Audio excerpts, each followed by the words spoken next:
வணக்கம்.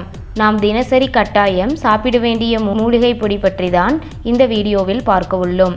பல நோய்களுக்கு தீர்வு தருவதுதான் இந்த திரிபலா பொடி. நெல்லிக்காய், தாண்டிக்காய், கடுக்காய் இந்த மூன்றும் சேர்ந்தது தான் இந்த திரிபலா பொடி. இது அனைத்து நாட்டு மருந்து கடைகளிலும் கிடைக்கும். இதை அரை டீஸ்பூன் எடுத்து ஒரு டம்ளர் வெந்நீரில் கலந்து காலை வெறும் வயிற்றிலோ அல்லது இரவு உணவுக்கு பிறகோ குடிக்கலாம். காலையில் திரிபலா பொடி மற்றும் நெய் கலந்து சாப்பிடலாம். இந்த பொடியை தொடர்ந்து 48 நாள் எடுத்து வர உடலில் உள்ள கெட்ட கொழுப்பு கரைந்து உடல் எடை குறையும். குடலில் உள்ள கழிவுகள், புழுக்கள் வெளியேறும். மலச்சிக்கல் குணமாகும். அல்சர் குணமாகும். இரத்தத்தை சுத்தம் செய்யும். சிவப்பணுக்கள் அதிகரிக்கும். தோல் நோய்கள் குணமாகும். கண் பார்வை தெளிவாகும்.